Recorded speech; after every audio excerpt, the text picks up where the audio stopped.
Hello student, concept physics class की इसमें video में आपका स्वागत है। बैक वाले वीडियो में हम एग्जाम्पल नंबर 3.8 तथा 3.9 का अध्ययन किए थे। आज हम लोग एग्जाम्पल नंबर 3.10 का अध्ययन करेंगे, जो पेज नंबर 123 में आपको मिलेगा। देखिए क्या कह रहा है, आर ओम का कोई प्रतिरोध एक पोटेंशियोमीटर से विद्युत धारा प्राप्त कर रहा है। जो ये आर ओम का ये आपको फिगर दिखाई दिया है, पोटेंशियोमीटर का कुल प्रतिरोध आर नॉट है। ये वाला जो चित्र 3.29 यानी इस फिगर का नाम फिगर का नाम 3.29 है। पोटेंशियोमीटर को वोल्टेज V की आपूर्ति की गई है, यानी इस पोटेंशियोमीटर को भी वोल्टेज दी गई है। तो हमें निकालना है कि पोटेंशियोमीटर के तार के मध्य में आर के सिरों पर वोल्टेज के लिए व्यंजक प्राप्त करें।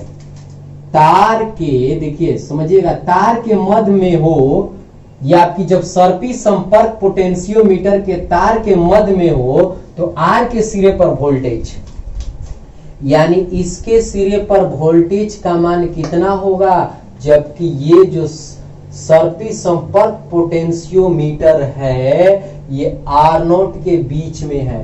तो हमें निकालना है कि ए और बी के बीच जो आपका आर रेजिस्टेंस लगा है उसका वोल्टेज कितना होगा।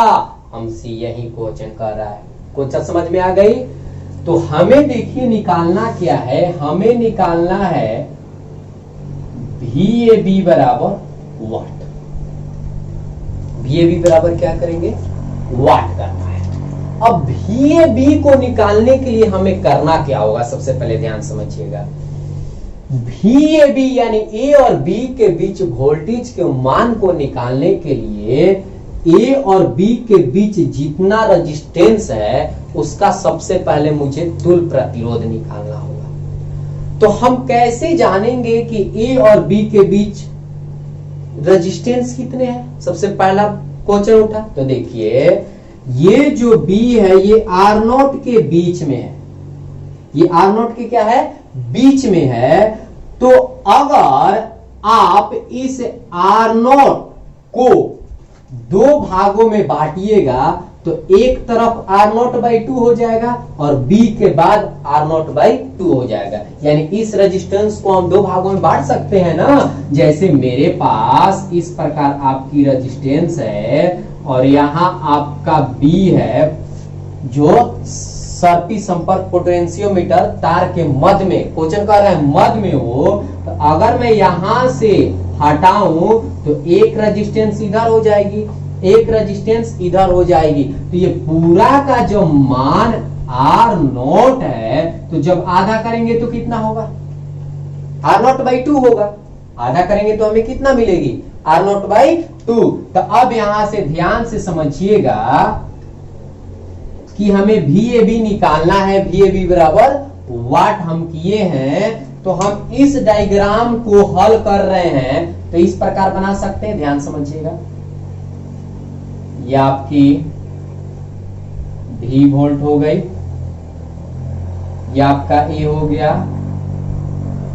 एक रेजिस्टेंस यहां लगा दिए, एक रेजिस्टेंस यहां लगा दिए और इसको हम मान लिए C। और ये बीच में ये B है, ये R नॉट बाई 2 हो गया, ये भी R नॉट बाई 2 हो गया। आधा आधा दो भागों में बट गया और पुनः यहां एक रेजिस्टेंस लग गया जो यहां लगा हुआ है और ये आपकी B पॉइंट है और इसका रेजिस्टेंस R है। तो अब हम देख रहे हैं कि A और B के बीच कितने रेजिस्टेंस हो गए, दो रेजिस्टेंस हो गए। तो सबसे पहले हम इसका तुल्य प्रतिरोध निकालेंगे। अगर हम इसका तुल्य प्रतिरोध निकालेंगे तभी V और B के बीच हमें वोल्टेज निकालने आएगा। यानी VAB यानी A और B के बीच वोल्टेज मुझे प्राप्त होगी। तो सबसे पहले हम यहां से लेट कर लेते हैं। लेट मतलब माना, लेट मतलब माना A और B के बीच तुल्य प्रतिरोध बराबर R1। मैं मान लिया कि ए और बी के बीच जो तुल प्रतिरोध है वो क्या है, R1 है। क्या है, R1 है। तो अगर मुझे इस R1 के मान को निकालना होगा तो कैसे निकालेंगे? तो हम देख रहे हैं कि ए और बी के बीच, ध्यान समझिएगा, जो दो रेजिस्टेंस लगा हुआ है R0/2 और एक R, ये किस क्रम में है, समानांतर क्रम में, क्योंकि पहला छोर दोनों का ए बिंदु पर जुटा हुआ है और दूसरा छोर दोनों का बी बिंदु पर क्या हुआ है, जुटा हुआ है। तो किस क्रम में गया, समानांतर क्रम में। तो समानांतर क्रम का सूत्र क्या होता है, तो यहां से लिखेंगे 1/R1 बराबर 1/R1, यानी ए और बी के बीच तुल प्रतिरोध हम R1 माने हैं तो R1 लिख दिए, और 1/R1 प्लस 1/R2, तो R1 का काम करेगा R0/2, ध्यान समझिएगा, अब प्लस R2 का करेगा आपका 1/R। कोई दिक्कत? जब हम इसका एलसीएम निकालते हैं तो 1/R1 बराबर, ध्यान समझिएगा, 2 चला जाएगा ऊपर, 2R0 प्लस 1/R। ये ऑलरेडी हम लोग को पता है कि मेन बटा के नीचे 2 रहता है, तो जो तीसरा है वो किस में गुना हो जाता है, पहला में गुना हो जाता है। तो 2 को हम कहां लेके चले गए, ऊपर लेकर चले गए। अगर हम इसका एलसीएम निकालते हैं तो ये एलसीएम हो जाएगी R0 इंटू R। जब इसको हल करेंगे तो ये 2R हो जाएगा, अब प्लस R0 हो जाएगा, क्योंकि R0 से R0 कैंसिल हो गया, R ऊपर गया, R से R कैंसिल हो गया, R0 ऊपर गया, तो 1/R1 का मान इतना हो गया। अगर हम R1 का मान निकालें तो कितना हो जाएगी, वैल्यू को पलट देंगे, R0 इंटू R, अब बाटा में 2R प्लस R0, यानी ध्यान समझेंगे, यानी मुझे ए और बी के बीच तुल प्रतिरोध का मान निकल गया। यानी ए और बी के बीच जो तुल प्रतिरोध माने हैं R1, इसका मान किसके बराबर होगा, R0 इंटू R बाटा में 2R प्लस R0। कोई दिक्कत? VAB को निकालने के लिए हमें R1 की जरूरत थी, ये तो निकल गया। अब हमें ओम के नियम से VAB अगर निकालना होगा तो R तो निकाल दिए, अब मुझे धारा निकालना होगा। तो ये जो V वोल्ट की बैटरी है ये कितनी करंट को फ्लो कर रही है, तो मैं मान लिया कि ये I करंट को क्या कर रही है, फ्लो कर रही है। I धारा को क्या कर रही है, फ्लो कर रही है। तो अब मुझे निकालना है कि इस I का मान कितना होगा। तो इस I के मान को निकालने के लिए हमें तुल प्रतिरोध निकालना होगा A और C के बीच।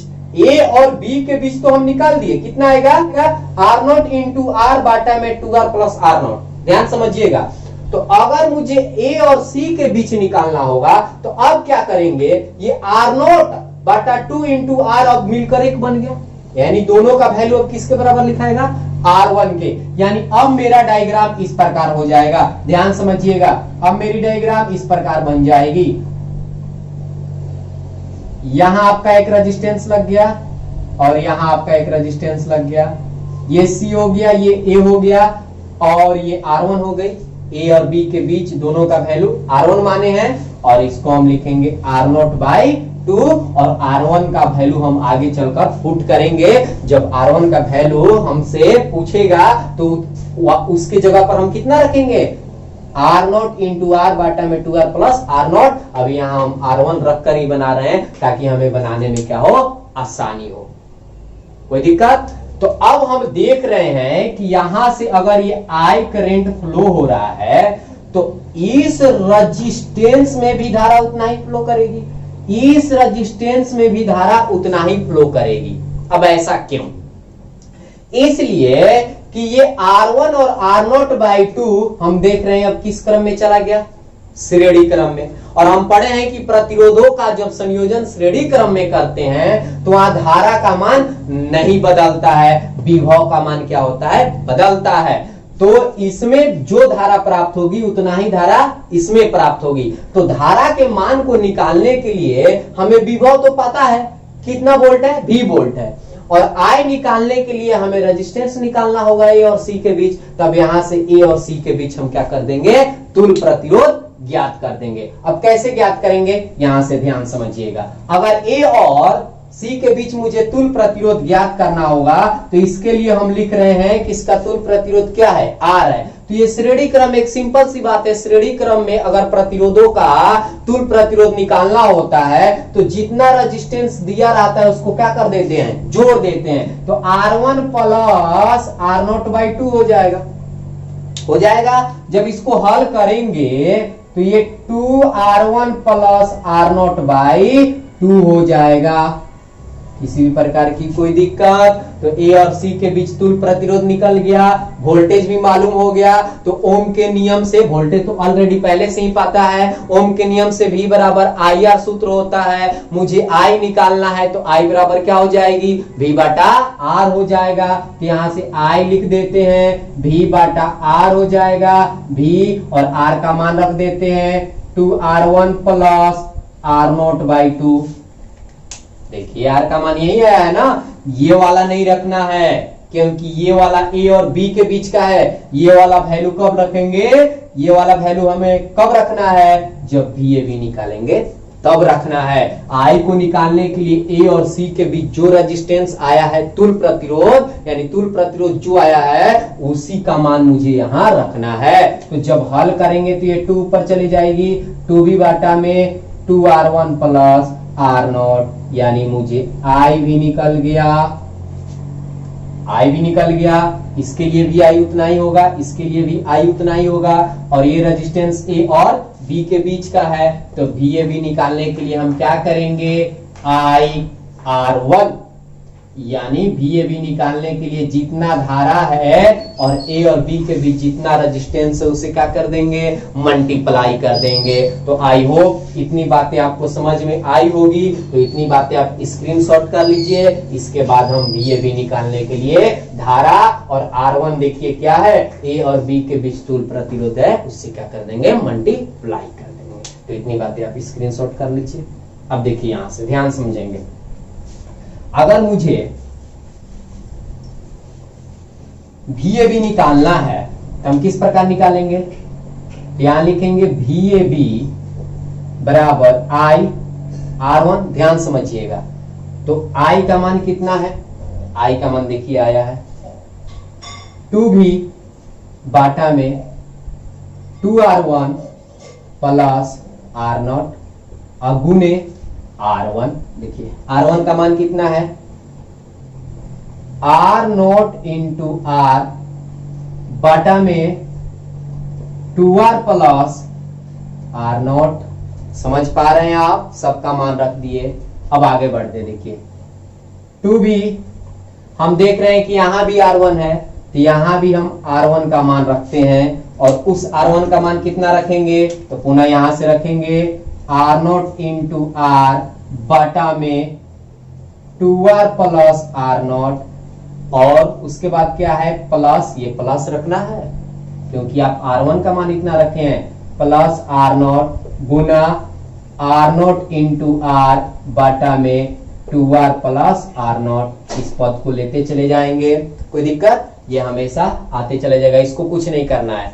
अब देखिए अगर हम यहां से, ये बराबर हो गई, ध्यान समझिएगा, अगर हम इसका एलसीएम निकालना चाहते हैं तो नीचे का एलसीएम क्या होगा, नीचे का एलसीएम आपका हो जाएगा 2R प्लस R0। ध्यान से समझेंगे, जब इसको हल करेंगे तो ये 2R0 इंटू R ही होगा क्योंकि इसे डिवाइड कर रहे हैं तो एक मिनट में कट रहा है। लेकिन जब इसको हल करेंगे तो R0 में, क्योंकि यहाँ 1 छिपा हुआ है, तो 1 में अगर इसे भागा देंगे तो इतना मिनट में कटेगा। तो जैसे मान लेते हैं कि यहाँ 2 बाटा 4 है और एलसीएम 8 आया है, तो 4 से 8 में क्या कर दिया जाता है, डिवाइड किया जाता है, तो कटेगा कितने मिनट में, 2 मिनट में। और जितना आएगा ऊपर से उतना ही, उतना अंक से इसमें क्या किया जाता है, गुना किया जाता है। तो जब हम 1 से इसको डिवाइड कर रहे हैं तो इतना ही मिनट में न कटेगा। और ऊपर कितना है, R0 है, तो इसमें इससे क्या कर देंगे, गुना कर देंगे। बात समझ रहे हैं, तो 2R प्लस यहाँ क्या हो जाएगी, R0 हो जाएगी, और ऊपर आपका 2B बचेगा और ये आपकी गुना हो जाएगी R0 इंटू R बाटा में 2R प्लस R0। बात को समझ पा रहे हैं। अब देखिए मेन बाटा के नीचे पुनः 2 गुना आ गया, तो ये तीसरा जो पद है किस में चला जाएगा, पहला में चला जाएगा। तो जब तीसरा पहला में जाएगा तो यहां से ध्यान समझेंगे, तीसरा जब पहला में जाएगा तो 2b into 2r plus r0 हो जाएगा। अब बाटा में, अब देखिए इन दोनों में से r0 को बाहर कर देते हैं, ध्यान समझिएगा, इसमें भी r0 है, इसमें भी r0 है। तो जब हम r0 को बाहर किए तो यहां बचा 2r, r0 बाहर हो गया तो 2r बचा ना, r0 बाहर हो गया तो प्लस आपका यहाँ 2r, अब प्लस क्या बचा r0 अगुने r0 इंटू r, अब बाटा में 2r प्लस r0। कोई दिक्कत? अब देखिए कितना सिंपल सी हो गई, 2r plus r0, 2r plus r0 cancel, r0 से r0 कैंसिल, बचा कितना, तो बचा आपका 2br, और नीचे कितना बचा, तो 2r कितना हो गया 4r, अब प्लस क्या हो जाएगी, r0 हो जाएगी। ये किसका मान है, VAB, यानी ये किसका मान है आपका, VAB, यानी A और B के बीच क्या है, वोल्टेज है। ए और बी के बीच वोल्टेज के लिए व्यंजक प्राप्त करें तो इतना हो जाएगी। कोई दिक्कत? आई होप आपको समझ में आ गया होगा।